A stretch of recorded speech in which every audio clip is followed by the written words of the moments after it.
আমার এই স্বাদের কোরবানি, শখের কোরবানি এবং ইখলাসপূর্ণ কোরবানি যেন নষ্ট না হয়ে যায়, ধূলিসাৎ না হয়ে যায় কালবৈশাখী ঝড়ে। এর জন্যে খুব বেশি সচেতন থাকতে হবে, খুব বেশি অ্যাক্টিভ থাকতে হবে। আমরা সারা বেলা ধান কাটলাম, উঠালাম, সব কিছু করলাম, কিন্তু লাস্ট বেলায় যদি আমরা মেঘের নিচে ধানটা মেলে দিয়ে ধানকে নষ্ট করে ফেলি, এর চেয়ে পোড়া কপাল আর কারণে। এর জন্য আজকের আলোচনা খুব বেশি গুরুত্বপূর্ণ এবং খুব বেশি কার্যকরী হতে যাচ্ছে। সম্মানিত ভিউয়ার্স, কোরবানির দিনের অত্যন্ত গুরুত্বপূর্ণ একটি বিষয় হলো কোরবানি করা, জবেহ করা পশু জবেহ করাটা কি? জবেহ করা, যেই ব্যক্তি জবেহ করার জ্ঞান রাখে, জবেহ করতে পারে, তার সে নিজে আলেম হোক কিংবা আলেম না, হাফেজ হোক কিংবা হাফেজ না, বরঞ্চ আমি তো আমার জায়গা থেকে এবং কিতাবাদি থেকে জেনে বলতে চাই, নিজের কোরবানির পশুকে নিজে জবে করা এটাই উত্তম, যদি জবে করার পদ্ধতি জানা থাকে। আমি আবারও বলছি, নিজের কোরবানি নিজে করা উত্তম যদি পদ্ধতি জানা থাকে। এখন পদ্ধতিগুলো আমরা না জানার কারণে বা আমরা নিজেদের সাহস, নিজেদের হার্টবিট দুর্বল হওয়ার কারণে বা বিভিন্ন কারণে বা আমরা তাবাররুকান বরকতের জন্যে হুজুর দ্বারা জবে করাই, হাফেজ দ্বারা জবে করাই, আলেমকে ডেকে নিয়ে এসে আমাদের কোরবানিটা জবে করাই। অবশ্যই এটা মর্যাদার জায়গা থেকে এবং তার প্রতি শ্রদ্ধার জায়গা থেকে আমরা করে থাকি, কিন্তু সমাজের এই কাজের মধ্যে ভুল যেটা তা হলো যে যখন হুজুর জবে করতে যায় তখন তার সাথে অপর ব্যক্তি সাহায্যের জন্য গিয়ে তার ছুরিটার সাথে ধরে তাকে সাহায্য করার চেষ্টা করে। এতে করে সমস্যাটা যেটা দাঁড়ায় তা হলো, হুজুর তো বিসমিল্লাহ পড়েছে, আল্লাহুম্মা তাকাব্বাল মিন্নি কামা তাকাব্বালতা মিন হাবিবিক দোয়া পড়েছে, ইন্নী ওয়াজহাতু ওয়াজহিয়া লিল্লাযী দোয়া পড়েছে, বিভিন্ন দোয়া পড়েছে, কিন্তু যে সহযোগী শক্তিশালী ভাইটা তাকে সহযোগিতা করতে গেল, সে মোটেও বিসমিল্লাহ পড়ে। অথচ আল্লাহ রাব্বুল আলামিন পবিত্র কালামুল্লাহ শরীফের মধ্যে বলেছেন, ওয়ালা তাকুলু মিম্মা লাম ইউযকার ইসমুল্লাহি আলাইহি, যেই পশুর উপর বিসমিল্লাহ বলা হয় না, আল্লাহর নাম নেওয়া হয় না, ওই পশুর গোস্ত তোমরা ভক্ষণ করিও না।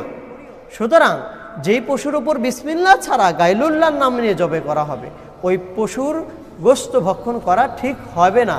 এটা ইচ্ছাকৃত ছেড়েছে নাকি অনিচ্ছাকৃত ছাড়ছে সেটার হিসাব আলাদা। আমার কোরবানি ইবাদত, সেখানে আমি সর্বোচ্চ সচেতন থাকার চেষ্টা করব।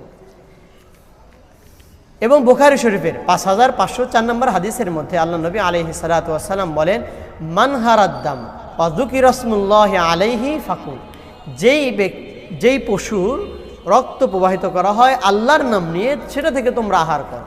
সুতরাং আল্লাহর নাম নিয়ে পশুকে জবে করতে হবে। হুজুর জবে করছে, আলেম জবে করছে, হাফেজ সাহেব জবে করছেন, ইমাম সাহেব জবে করছে, তার সাথে যেই ব্যক্তিটা শরিক হয়েছে সহযোগী হওয়ার জন্য, তাকেও আল্লাহর নাম নিয়েই জবে করতে হবে।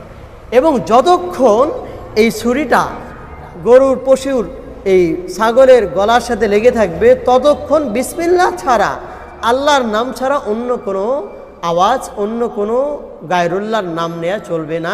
এই জবে করতে মূল নীতি কি, কতটুকু জবে করলে জবে করাটা সহি হবে? এই কিতাবে ফিকহ হানাফির উল্লেখযোগ্য এবং দলিলযোগ্য কিতাব বাদায়াউস সানায়ের মধ্যে আছে, আল আসলু ফি যাকাতি কতলুল মিররি ওয়াল হুলকুম ওয়াল ওয়াদাজাইন, যে জবে করতে 4টা রগ কাটা জরুরি, একটা শ্বাসনালী, খাদ্যনালী এবং দুই পাশের এই শাহরগ বলি যেটা, এই দুই পাশের রগ এবং খাদ্যনালী এবং শ্বাসনালী, এই 4টা রগ কাটা হয়ে গেলে বাস জবে করা সম্পূর্ণ হয়ে যাবে। এরপরে যদি আমার পশুটি ঠান্ডা হতে, নিস্তেজ হতে 1 ঘন্টায় সময় লাগে, তাতে কোনো মন খারাপ হওয়ার কোনো বিষয় নেই, ভয় পাওয়ার কোনো দরকার নেই, আশঙ্কার কোনো কারণ নেই। আমার এই জবে করাটা সহি শুদ্ধভাবে হয়েছে। এই জবে করতে গিয়ে আমরা যখন জবে করি, হুজুর যখন ছুরি চালিয়ে গেলেন, 4টা রগ কেটে শেষ করলেন, এই পশুকে দ্রুত ঠান্ডা করার জন্যে, দ্রুত ধরাশায়ী করার জন্যে, এই যে বাংলার একটা প্রবাদ আছে, না রান্না করা সয় তবে বারাস হয় না, আমাদের প্রবাদ বাক্যে বলে নাধা সয় বারাস হয় না। অনেক সময় আমরা ওয়েট করেছি সকাল থেকে নিয়ে, কখন নামাজ আদায় করার কথা, সেই ইশরাকের রক্তে ঈদুল আজহার নামাজ পড়ে ফেলতে পারতাম, কিন্তু তা না করে 8টা, 9টা, 10টা পর্যন্ত আমরা ওয়েট করেছি। জবে করতে নিয়ে আগে জবে করতে পারতাম, সেটা না করে দেরি করি, এদিক সেদিক গড়িমেশি করি, সব কিছু আমার সয়েছে। কিন্তু যখন জবে করা শেষ, এখন আর 5টা মিনিট আমার ধৈর্য ধরে না, আমরা অধৈর্য হয়ে তখন আমরা কি করি, আমাদের সমাজের মধ্যে খুব বেশি মারাত্মক ভুল যেটা, তা হলো আমরা তখন এই হলকমের ভিতরে এই চাকুর দ্বারা ভিতরে আঘাত করতে থাকি। এই আঘাত করার কারণে মেডিকেল সায়েন্স বলে এই আঘাত করার কারণে পশু স্ট্রোক করা হতে পারে, স্ট্রোক পর্যন্ত করতে পারে। কারণ আমরা জানি আমাদের সমাজে কেন জবে করার হুকুমটা এসেছে। শরীয়তের মধ্যে প্রবাহিত রক্ত হারাম। আবারও বলছি, শরীয়তের মধ্যে ইসলামিক মূলনীতি হলো প্রবাহিত রক্ত। আমার শরীরে যে রক্ত প্রবাহমান আছে, একটা গাভীর শরীরে যে রক্ত প্রবাহমান আছে, এটি ছাগলের শরীরে যে রক্ত প্রবাহমান আছে, এটা সম্পূর্ণরূপে হারাম। শরীরে লাগলে হারাম, এটা খাওয়া হারাম, সব রকমের হারাম। কিন্তু এই সব রক্ত থেকে আমার গোস্তটা পরিশোধন হয়ে পাক পবিত্র নিট ক্লিন করতে এই রক্তটাকে প্রবাহিত করতে হবে, এক্ষেত্রে দূর করতে হবে। এর মূল পলিসি এবং পদ্ধতি হলো, যখন আমরা জবে করি, জবে করার সময় আমাদের এই গরুর ব্রেন তার হার্টবিটকে সিগন্যাল দেয়, এই রক্ত পাচ্ছি না, তখন হার্টবিট পাঞ্চ করে রক্ত দেওয়ার জন্য, দ্রুত রক্ত পাঞ্চ করে। তো পাঞ্চ করে রক্তটা এখানে কাটা, এখান থেকে রক্ত বের হয়ে যায়। আবার রক্ত তো পায় না এই ব্রেন আবার তাকে সিগন্যাল দেয়, আমাকে রক্ত দাও। এই হার্টবিট আবার পাঞ্চ করে, এতে করে আবার রক্ত ছাড়ে। এইভাবে ধীরে ধীরে তখন শরীর থেকে সব রক্ত, প্রবাহিত রক্তগুলো বের হয়ে আমার মাংসটা নিট ক্লিন পরিষ্কার পবিত্র হয়ে যায়। কিন্তু পক্ষান্তরে যদি আমরা এই যে হিন্দুরা বলি করে এক কোপ দিয়ে কেটে ফেলে, আমরা কেন এটাকে নিষেধ করি? কারণ হলো, আপনারা লক্ষ্য করে দেখবেন, এইভাবে কাটার ফলে অনেক কম রক্তক্ষরণ হয়, অনেক কম রক্ত বের হয়। কারণ হলো এইভাবে করার কারণে ব্রেন তার হার্টবিটকে সিগন্যাল দিতে পারে না, আর হার্টবিট সিগন্যাল না পেলে সে রক্ত পাঞ্চ করতে পারে না, রক্তগুলো বের হয় না। এই প্রবাহিত রক্তটা শরীরের ভিতরেই বা প্রাণীর গোস্তের মাংসের ভিতরে চলে যায়। এ কারণে দেখা যায় যে গোস্তটা অপবিত্র বা সম্পূর্ণ নিট ক্লিন পরিষ্কার হয় না। এখন আমরা কেন তরবারি বা ছুরি দ্বারা কেন ভিতরে আঘাত করতে নিষেধ করি? এ ব্যাপারে মেডিকেল সায়েন্স বলে, যখন আমরা ভিতরে আঘাত করি পশু, তখন পশুর স্ট্রোক করার সম্ভাবনা আছে। আর স্ট্রোক যখন করবে, তখন তার এই মাথা, ব্রেন তার হার্টবিটকে সিগন্যাল দিবে না, হার্টবিট পাঞ্চ করবে না, রক্ত বের হবে না, গোস্তটা যতটুকু পরিশোধন হওয়ার কথা পরিশোধন হবে না। আশা করা যায় এই বিষয়টা আপনারা বুঝতে পেরেছেন।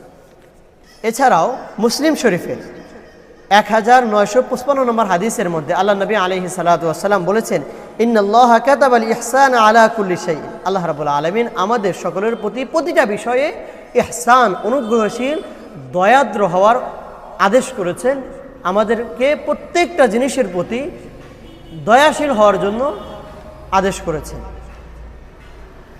সুতরাং নবী আলাইহিস সালাতু ওয়াস সালাম এই হাদিসের মধ্যে বলেন, ফাইদা কতালতুম ফাহসিনুল কতলা। যখন তোমরা কাউকে হত্যা করবে, যখন তোমরা কারো কিসাস নিবে, মৃত্যুদণ্ড হবে, মৃত্যুদণ্ড দেওয়ার ক্ষেত্রে তার প্রতি সর্বোচ্চ অনুগ্রহশীলতার আচরণ তোমরা দেখাবে। ফাইদা যাবাহতুম, যখন তোমরা জবে করবে, এই যে কোরবানি পশুকে আমরা জবে করবে, ফাহসিনুল যাবহা, তখন জবে করার মধ্যে তোমরা সর্বোচ্চ অনুগ্রহশীলতা, দয়াশীলতার আচরণ তার সাথে করবে। দয়াশীলতার আচরণ কিভাবে? দয়াশীলতার আচরণ হলো যে পশুকে ধারালো অস্ত্র দ্বারা জবে করব, ধারালো ছুরি দ্বারা, ধার নেই এমন ছুরি দ্বারা আঘাত করব না, বেঁধে টেঁধে সুন্দর করে তাকে জবের স্থানে নিয়ে গিয়ে সুন্দর করে জবে করবে। এক পশুর সামনে আরেক পশুকে জবে করব না। মানে যত ধরনের অনুগ্রহশীলতার বহির্প্রকাশ হতে পারে সবগুলোকে আমাকে মানতে হবে। এবং বিশেষ করে পশুকে অতিরিক্ত দ্রুত নিস্তেজ করার জন্য, বিশেষ করে জবে করার পর তার হলকমে ভিতরে ছুরিকে আঘাত আমরা করব না।